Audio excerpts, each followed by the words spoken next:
Les amis, bonjour, j'espère que vous allez tous très bien. Aujourd'hui, petite vidéo, je vais vous présenter Hello Moto UI, Hello UI, je sais pas. En fait, j'ai regardé, apparemment ça s'appelle Hello UI. Je pense que ça doit être ça. Malheureusement, c'est indiqué nulle part dans l'interface. On est là sur le Motorola Signature que je vous ai présenté sur la chaîne, que je vous ai unboxé et que je vous ai testé, et c'est un excellent smartphone. Le seul point négatif que j'avais pu relever, c'était cette UI, cette UI, et je vais vous le présenter aujourd'hui. Alors, il n'est pas aussi terrible que ce que vous pourriez croire quand je vous dis qu'il est bof, mais c'est trop, c'est pas assez personnalisable, et je vais vous montrer un peu tout ce qui est disponible, et puis je vais aussi vous montrer à quoi ça ressemble, les animations.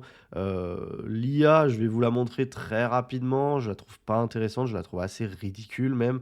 Bon, moi je suis pas très friand de l'IA, donc peut-être qu'il y a des choses que je vais louper, mais voilà, je voulais vous montrer, vous faire une petite vidéo. Je pense pas que celle-ci va durer 1 heure. On verra, vous me direz. Mais voilà, je voulais vous présenter un peu à quoi ça ressemble, à quoi faut vous attendre si vous achetez un Motorola aujourd'hui. Sachant que j'ai pu constater, notamment, je vous dis en termes de personnalisation, que le Moto Razr Fold qui est bientôt commercialisé, sur les images d'illustration, il semble y avoir des trucs un peu plus intéressants en termes de d'horloge, etc. Donc, à voir. À voir si Motorola ne s'améliore pas prochainement. Parce qu'aujourd'hui, bon, je vais commencer par là. De toute façon, c'est ce que vous voyez en premier. Au niveau de la personnalisation, en fait, vous avez quoi? Vous avez la personnalisation des raccourcis. Donc là, à gauche et à droite, vous pouvez mettre ce que vous voulez, une appli ou autre. Euh, Là, vous avez le style des notifications. Vous avez soit liste, soit puce, soit des bulles. Au début, j'avais mis bulles, mais finalement, je suis revenu sur liste. Et ensuite, au niveau de la personnalisation de l'horloge, eh bien, vous avez pas grand-chose. Vous avez cette horloge que je trouve assez sympa, et ensuite, vous avez des horloges tout à fait sommaires, voilà, bon, sans plus, quoi. Mais vous voyez, vous n'avez pas de grosses horloges comme on a partout aujourd'hui sur absolument tous les OS. Vous avez la possibilité malgré tout de changer la police d'écriture, ce qui est quand même bienvenu. Moi j'aime bien celle-là. Et la palette de couleurs, mais voilà, pas de liquid glass ou autre.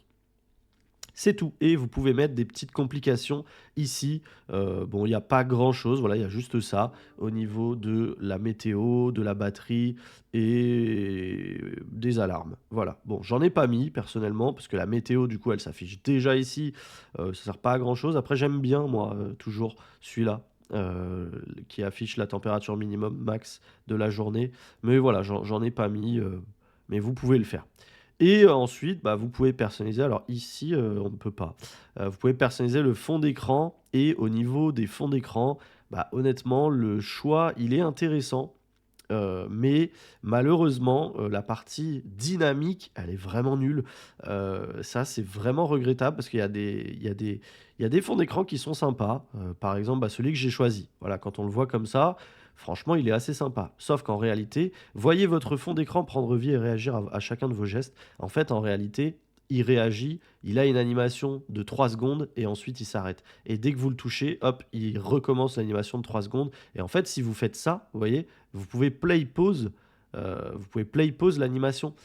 Donc en fait, on est vraiment sur une animation qui est assez vieille, hein. Ça fait longtemps qu'on peut faire ça sur des Android.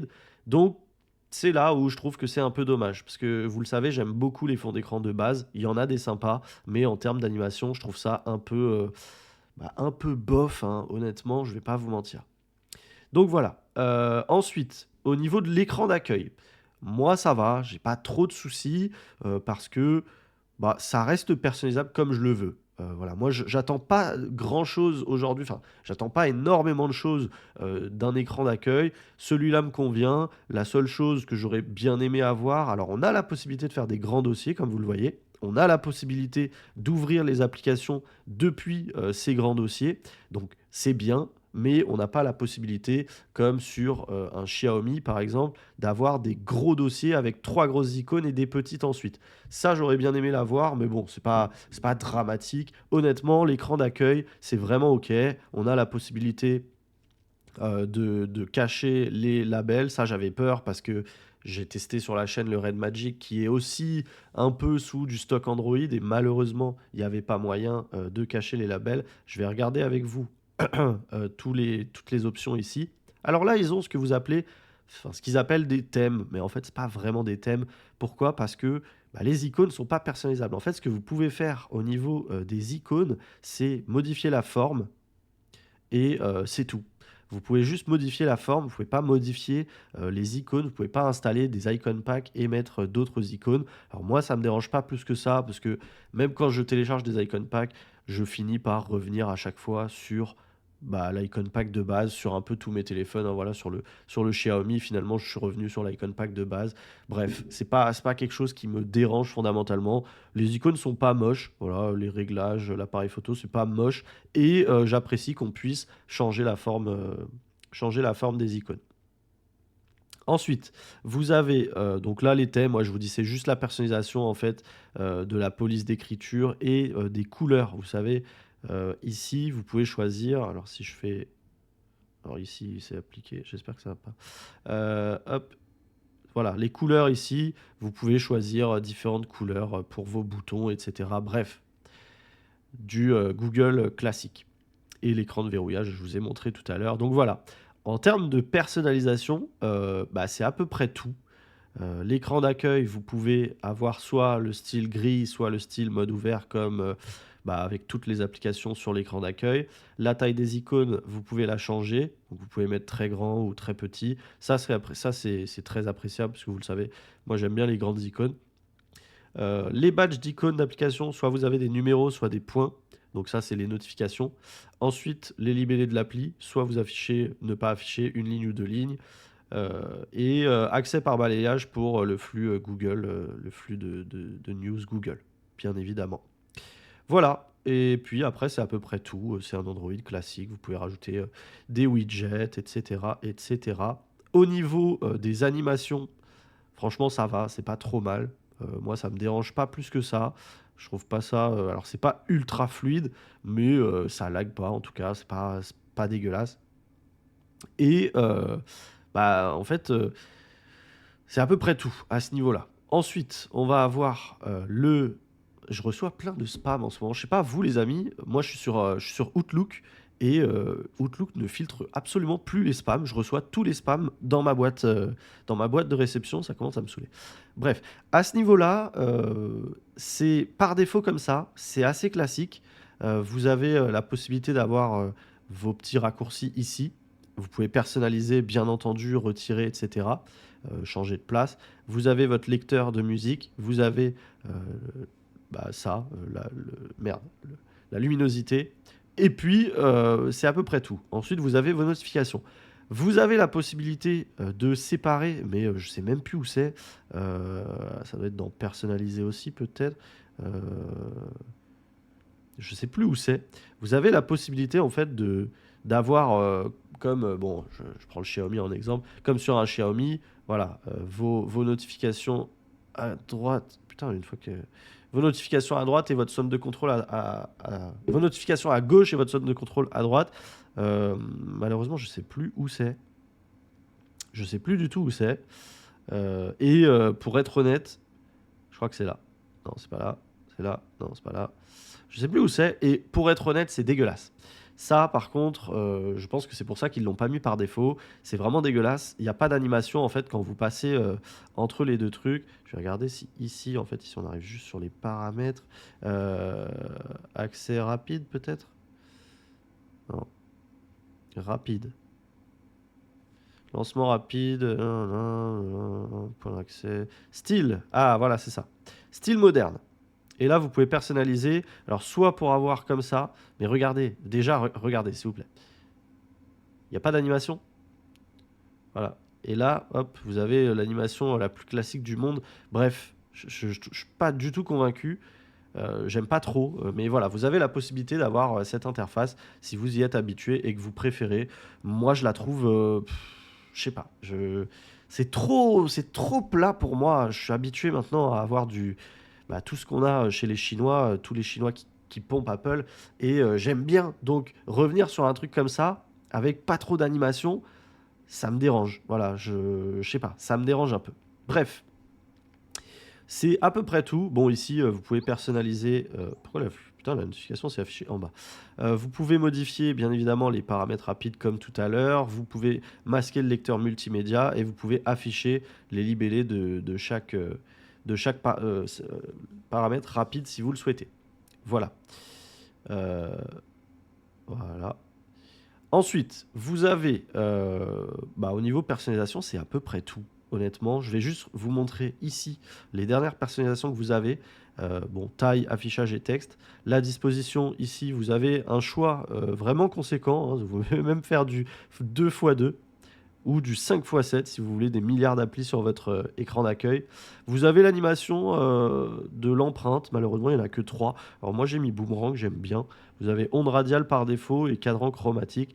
Boomerang, j'aime bien. Je trouve que ça rend pas trop mal. Bon, de toute façon, c'est des animations, comme je le dis sur à peu près tous les téléphones aujourd'hui, c'est plus très utile parce que de toute façon, voilà, là vous le voyez, les capteurs d'empreinte déverrouillent tellement vite le téléphone que, bon, l'animation, le son, bon, vous pouvez personnaliser, et le mode sombre, bref. Vous avez que ça. En termes de personnalisation, c'est à peu près tout. Donc voilà, il n'y a pas trop de quoi s'amuser sur ce téléphone. Il y a une chose, j'ai carrément dû, parce que par défaut, vous avez plein de petits trucs ici. Là, vous avez Bluetooth, NFC, tout, ils s'affichent, on peut pas les masquer. J'ai dû passer par une appli tierce et via Shizuku pour enlever tout ça. Je sais plus comment s'appelle l'appli. Ah, il y a un truc que je peux... C'est celle-là. Il y a un truc que je peux dire. Alors, comment elle s'appelle cette appli pour ceux qui chercheraient? C'est System UI Tuner. Et ça vous permet de retirer. Vous voyez, si je vais là dans... C'est où? Là. Dans barre d'état, ici, je peux... Liste noire des icônes. Et là, j'ai masqué... J'ai masqué quoi? J'ai masqué... Ah bah non, mais j'ai... Ah voilà. J'ai masqué le Bluetooth, l'alarme, le NFC et le verrouillage de la rotation, et c'est tout. Voilà, j'ai masqué ces quatre-là parce qu'ils sont affichés en boucle et c'est juste insupportable. Donc, pour ce faire, vous êtes obligé d'installer System UI Tuner, donc c'est bon, c'est un peu chiant. Et un truc qui est dommage, je trouve, que moi j'aime bien, bon, je vous montre sur mon Xiaomi encore une fois par exemple, là j'ai pas les libellés, mais là je les ai pas non plus. Allez, je vais me faire foutre, je dis de la merde. Bon, je sais pas pourquoi ici ça me choque un peu plus. C'est vrai que j'ai tendance à, alors on va regarder sur un Honor par exemple, hop. Sur un Honor, il me semble que là, j'ai pas les libellés et là, je les ai. J'aime bien avoir les libellés dans ce centre-là parce que j'ai tendance à me perdre parce que je connais pas les applis par cœur. Les applis qui sont sur mon home screen, je les connais par cœur parce que c'est celles que j'utilise le plus. Ici, je les connais pas forcément toutes par cœur de nom et donc c'est un peu dérangeant. Et une autre chose que j'aime pas trop, c'est qu'on ne peut pas, par exemple ici, bon, je vous montre sur mon Xiaomi. Quand je suis sur mon Xiaomi, j'ai le A jusqu'à Z et je peux cliquer direct. Si je veux aller à I, je clique sur I, j'arrive sur les I. Là, malheureusement, vous êtes obligé d'attraper, et j'ai beaucoup de mal d'ailleurs, vous êtes obligé d'attraper le curseur et j'y arrive pas. Voilà. Bon, quand je vous dis, c'est vraiment, vous êtes obligé d'attraper le curseur et ensuite de naviguer comme ça. Ça, je trouve ça dommage. On peut pas juste cliquer pour aller rapidement tout en bas. On est obligé d'attraper le curseur. Ouais, je trouve qu'on a un peu de mal à l'attraper en plus.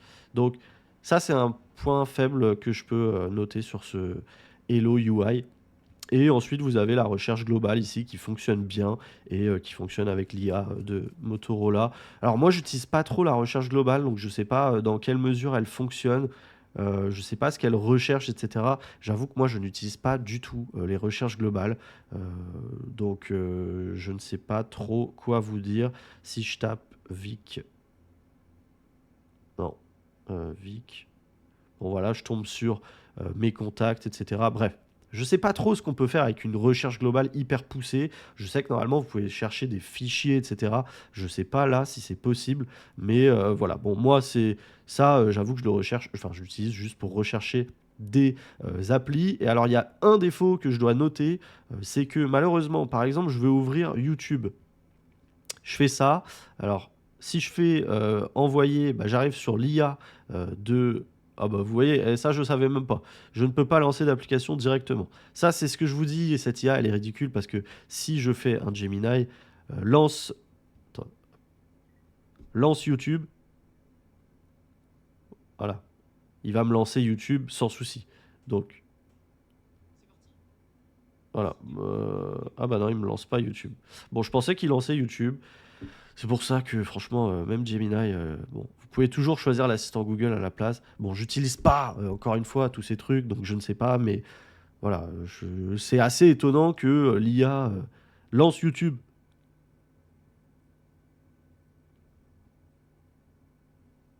En plus, ça s'ouvre pas en grand, on voit même pas ce qui est écrit. Lance YouTube.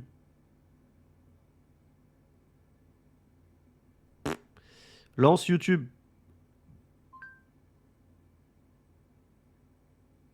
Bon, il peut pas lancer d'appli. Bref, c'est vraiment, je comprends pas. Cette IA, pour moi, elle sert à rien. Et en fait, ce que je vous disais, ce qui est dommage, c'est que quand vous tapez YouTube, par exemple, et que vous quittez, enfin, pas que vous quittez, si vous tapez YouTube et que vous lancez l'appli, ensuite, la prochaine fois, je sais pas, dans 10 minutes, cherche une autre appli, et ben hop, et ben voilà, à chaque fois que je le montre, ça ne le fait pas.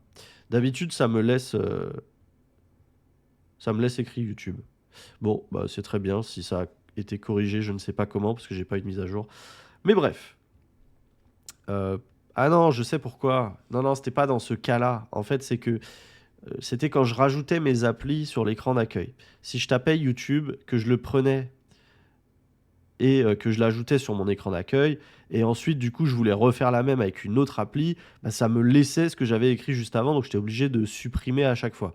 Bon, est-ce que fondamentalement c'est grave? Je ne sais pas, mais c'est vrai que sur le coup, ça m'avait un peu saoulé. Donc voilà. Ensuite, dans les options, qu'est-ce qu'on a? On a bah, les services Google, Moto AI. Là-dedans, vous avez les gestes de lancement avec, je vous disais sur la vidéo, cette touche IA. Vous avez l'appui long pour Moto IA et vous avez le double appui, soit pour débrief-moi, pour prendre des notes ou pour rien. Donc, c'est dommage. J'aurais bien aimé qu'on puisse la reparamétrer pour mettre autre chose. Malheureusement, c'est pas possible. Appui long sur le bouton marche, arrêt. Là, vous pouvez mettre l'assistant numérique, donc Gemini, le menu marche arrêt ou aucune action, et le double appui pour ouvrir l'appareil photo. Donc ça, c'est très bien. Ensuite, vous avez lancement rapide. Ça, je l'ai désactivé perso, mais c'est le double tap. Merde. C'est le double tap et vous pouvez ouvrir des choses ou des applis. Bon, ça, c'est appréciable. Google le propose aussi. Là, par exemple, c'est Moto IA. Si je double tap 2 fois comme ça, hop, ça va me lancer. Voilà, ça va me lancer Moto IA. Bon, moi j'utilise pas perso, je sais qu'il y a des gens qui aiment bien, moi j'aime pas. Ensuite, vous avez la bulle flottante, je sais pas ce que c'est. J'avoue que je sais pas du tout. Ah oui, je me souviens, ouais, c'est de la merde. Vous avez une bulle Moto AI que vous pouvez appuyer pour lancer Moto AI. Bon, ça c'est pareil. Fondamentalement, je sais absolument pas qui utiliserait cette fonctionnalité, mais bon, c'est pas grave. Les actions, le fameux débrief-moi dont je vous parlais, qui sert absolument à rien. Là, par exemple, regardez, j'ai Anatandes qui est Fafa le dingo. Alors, Fafa, ça marchera pas. Discord, je suis même pas sûr. En fait, débrief-moi, on a une sélection assez limitée d'applications. Voilà. Et en gros, débrief-moi, il me dit juste Anatand demande des précisions sur la durée de la dernière vidéo et si c'est un show. Voilà, ça sert à rien, honnêtement. Pourquoi? Parce que bah, en fait, le débrief, c'est juste transformer la notification en énumération IA. Je vois absolument pas l'intérêt. Donc, débrief-moi. Appli prise en charge, vous avez message, WhatsApp, X, TikTok, LinkedIn, Messenger, Discord, Instagram, TikTok, téléphone, en tout cas pour ce que j'ai d'installé. Bref, ça sert à rien. Playlist Studio, je n'ai pas utilisé personnellement, mais vous avez que Amazon Music, donc ça sert pas à grand chose. Image Studio, j'ai pas utilisé non plus. Je préfère encore une fois utiliser Gemini, mais voilà, vous avez ça. Les histoires, bon ça, vous avez histoire, je sais pas pourquoi ça s'appelle comme ça. C'est l'historique de ce que vous avez demandé. Personnalisation, là vous avez la mémorisation, mais je ne comprends pas aussi parce que bah, c'est à vous de créer vos propres mémorisations. En fait, il mémorise rien tout seul. Vous êtes, vous, obligé de lui dire mémorise que ma grand-mère a 98 ans. Donc, bon, je sais pas. Personnellement, je vous dis, je vous montre ça, mais moi, personnellement, ça me passe complètement au-dessus. Vous pouvez choisir des voix, vous pouvez choisir de l'afficher sur l'écran d'accueil. Alors, je ne l'ai jamais vu personnellement. Ah si, vous avez le débrief moi. Je pensais qu'on pouvait pas le désactiver. Visiblement, c'est ici qu'on peut le désactiver. Les modèles locaux, vous avez, bah, je sais pas, normalement vous avez Perplexity. euh, Ok, bah il se passe rien. Bon bref, l'IA, moi de toute façon j'en ai rien à foutre. Et la seule chose que je trouve dommage, parce que je m'en fous complètement de l'IA personnellement, la seule chose que je trouve dommage, c'est qu'on puisse pas reparamétrer ce bouton. Ça j'aurais bien aimé. Réseau et Internet, rien de spécial. Appareil connecté, rien de spécial. Les applis, bon, rien de spécial. Comme d'habitude. Vous pouvez choisir l'assistant ici si vous le souhaitez. Et puis, c'est tout. Les notifications, vous avez le contrôle manuel, vous avez l'historique, vous avez les bulles de conversation, vous avez... bon, c'est tout, hein. En fait, il y a rien, il n'y a pas grand-chose. Vous pouvez mettre le flash pour les notifications. Je vous ai montré tout à l'heure les badges de l'icône de l'appli pour les notifications, soit en numéro, soit en point. Et puis, c'est tout. Son et vibreur. Je vous ai montré tout à l'heure, vous pouvez personnaliser les tonalités, le retour haptique. Alors le retour haptique finalement ça va, il est OK sur ce Motorola Signature. Vous pouvez intensifier la force du retour tactile sur 4 niveaux. Voilà, et c'est à peu près tout.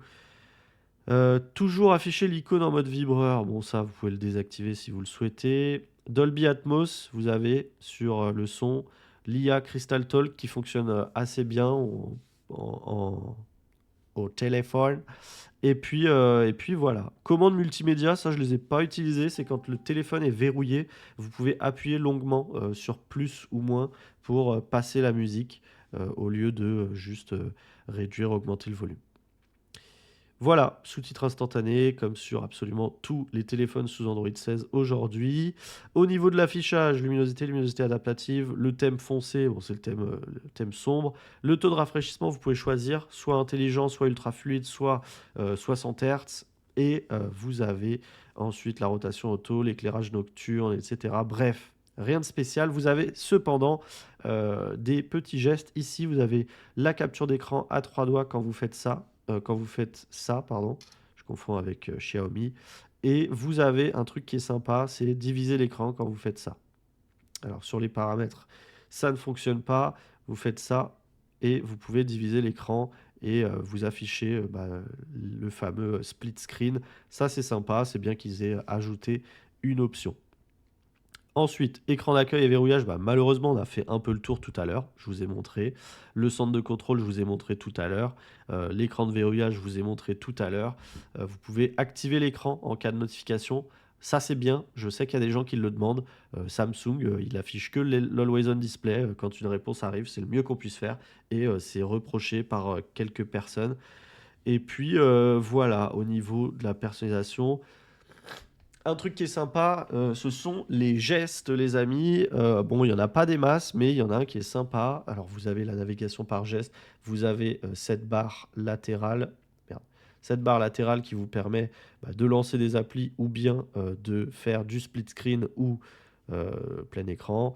Et vous avez le mode à une main que j'apprécie aussi, qui fonctionne comme sur un iPhone. C'est très très sympa et vous pouvez soit faire ça. Soit, alors je trouve ça nul, mais vous pouvez le faire. Vous pouvez faire en sorte que ça affiche ce menu. Bon, à voir ce que vous préférez. Mais c'est très très bien. Moi j'adore ce mode à une main. C'est très pratique. Ensuite, le bouton marche arrêt, vous pouvez le personnaliser comme je vous ai montré tout à l'heure. La touche IA, vous ne pouvez pas. Commande multimédia, je vous ai montré tout à l'heure. Bref, vous avez vu, vous avez en plus des redondances dans les paramètres. Lancement rapide, ça je vous l'ai montré tout à l'heure. Capture rapide, ça c'est très sympa. C'est que vous pouvez faire et hop, ça vous ouvre la caméra. Je trouve ça sympa. Honnêtement, ça, je valide. Je trouve que c'est une bonne idée.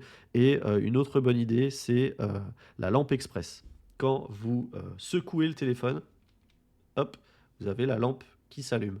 Donc ça, c'est très sympa parce que c'est hyper simple d'utilisation et franchement, ça fonctionne bien. Regardez. En fait, vous le secouez 2 fois, assez sèchement hein, quand même. Hop, ça allume. Hop, ça éteint. Et vous avez une petite confirmation, si jamais vous n'aviez pas vu que votre téléphone s'était allumé, vous avez une petite confirmation. Quand vous l'allumez, ça vibre 2 fois. Et quand vous l'éteignez, ça vibre une seule fois. Donc ça, c'est sympa. Vous avez aussi lever pour déverrouiller. Ça, c'est cool parce que bah, vous pouvez tout simplement faire ça. Vous le levez. Alors, c'est bah, tous les téléphones l'ont, mais il y a une fonctionnalité qui est sympa. Alors, je ne sais pas si elle est ici.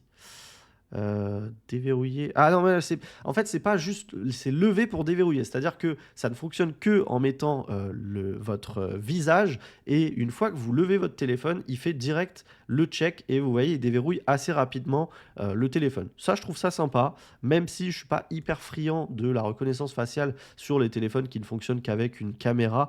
Mais bon, je trouve ça quand même sympa. Vous avez aussi, moi je le désactive personnellement, lever pour couper la sonnerie et vous avez retourner pour ne pas déranger. Ça, je l'active pas. Je vous ai déjà expliqué pourquoi. Je ne fais absolument pas partie des gens qui posent mes téléphones sur le dos. Donc, ça me sert absolument à rien. Je déteste poser mon téléphone, enfin sur le dos, sur l'écran.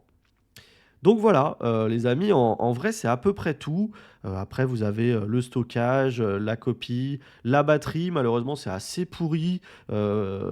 Vous avez pas grand-chose. Alors, vous avez la batterie adaptative, le pourcentage de batterie. Malheureusement, ça, je ne vous l'ai pas montré, mais le pourcentage de batterie ne peut pas s'afficher à l'intérieur de la batterie. Et donc, bah, je trouve ça très moche. Donc, personnellement, je l'ai désactivé. Je l'ai désactivé. Et malheureusement, au niveau de l'utilisation de la batterie, bah, vous n'avez pas de détails. Voilà, y a pas, vous n'avez pas la possibilité de savoir combien de screen on time vous avez fait, etc. Donc c'est assez dommage. J'aurais aimé un truc un peu plus poussé. Et ensuite, vous avez bah, le système, langue, heure, etc. Les paramètres développeurs pour activer notamment Shizuku. Et vous avez à propos du téléphone le nom, le stockage, la RAM, les appareils photo, l'affichage, les détails de l'appareil, etc. Vous n'avez pas, voilà, vous n'avez pas l'information de comment s'appelle cette surcouche. Voilà, vous êtes là-dessus, vous pouvez chercher les mises à jour. Ça vous dit qu'il n'y en a pas, que vous êtes sur l'Android 16 et que la version actuelle, c'est W2 WV 3655 avec la mise à jour du 1er février de sécurité. 1er janvier, pardon. Voilà, concrètement, il n'y a pas plus de choses à dire et c'est un peu dommage. On n'a pas grand-chose. Les applis, tout ce qui est appli, c'est du Google de base. Donc vous avez Google Messages, vous avez l'horloge Google. L'appareil photo, bon, ça ressemble aussi un peu à ce que fait Google. Vous avez photo, portrait, pro. Vous avez photo de groupe, ultra résolution, vision de nuit, vidéo en double capture pour info, ralenti, et puis c'est à peu près tout. Voilà, c'est pas très excitant, mais de ce que j'ai compris, c'est aussi une volonté de Motorola, c'est de faire un téléphone fonctionnel et assez simple d'utilisation parce qu'effectivement, vous cherchez pas 10 ans après, après un réglage, il y en a pas énormément, donc vous avez vite fait le tour. Voilà, les amis, c'est tout pour cette vidéo, hein. Très honnêtement, il y a pas plus de choses à montrer. Je vous ai montré l'IA, qui, bon, pour moi, ne sert à rien. Je vous ai montré l'interface, je vous ai montré les animations. Je vous ai pas montré ça, vous êtes comme ça et vous pouvez faire un screenshot depuis ici, verrouiller l'appli et ouvrir pour les applis qui fonctionnent. Il y en a pas beaucoup. Voilà, vous pouvez ouvrir l'appli en petit. Alors là-dessus, sur la partie petite fenêtre, vous pouvez mettre plein écran, réduire ou fermer. Et comme je vous disais dans ma vidéo test, malheureusement, vous n'avez pas la barre ici qui vous permet de sélectionner assez facilement la fenêtre pour la resizer ou pour la remettre en grande.